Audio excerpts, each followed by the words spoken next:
امریکی museum of natural history دنیا کے ممتاز سائنسی اور ثقافتی اداروں میں سے ایک ہے۔ 1859 میں اپنے قیام کے بعد سے میوزیم نے سائنسی تحقیق، تعلیم اور نمائش کے وسیع پروگرام کے ذریعے انسانی ثقافتوں، قدرتی دنیا اور کائنات کے بارے میں معلومات کو دریافت کرنے، تشریح کرنے اور پھیلانے کے اپنے عالمی مشن کو آگے بڑھایا ہے۔ میوزیم اپنی نمائشوں اور سائنسی مجموعوں کے لحاظ سے مشہور ہے، جو پورے سیارے کے لیے فیلڈ گائیڈ کے طور پر کام کرتے ہیں اور دنیا کی ثقافتوں کا پینوراما پیش کرتے ہیں۔ اس حوالے سے مزید جانتے ہیں اس رپورٹ میں۔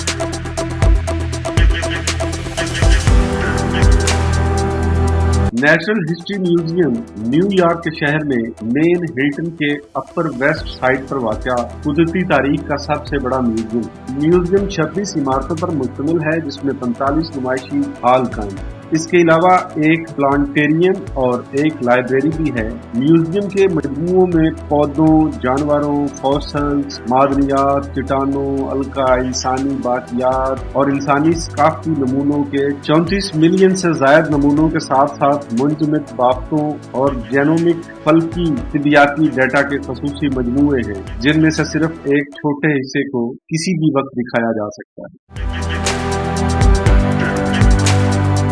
یہ میوزیم 1859 میں قائم کیا گیا تھا۔ 150 سال سے زائد کا عرصہ گزرنے کے بعد بھی یہ میوزیم قدرتی تاریخ کے نمونے رکھنے کے حوالے سے سیاحوں کی پسندیدہ جگہ شمار ہوتا ہے۔ نیچرل ہسٹری میوزیم قدرتی علوم پر تحقیق و تعلیم کا ایک بڑا مرکز ہے، جس میں کیڑے مکوڑوں سے لے کر ڈائنوسارز کے فوسلز کی بڑی تعداد موجود ہے۔ یہ میوزیم حیرت انگیز نمائشات اور ڈائنوسارز کی وجہ سے قدرتی تاریخ کے حوالے سے دنیا بھر میں نمایاں مقام رکھتا ہے۔ میوزیم کے مشہور ڈائنوسارز کی نمائش ہر عمر کے افراد کو اپنی طرف متوجہ کرتی ہے۔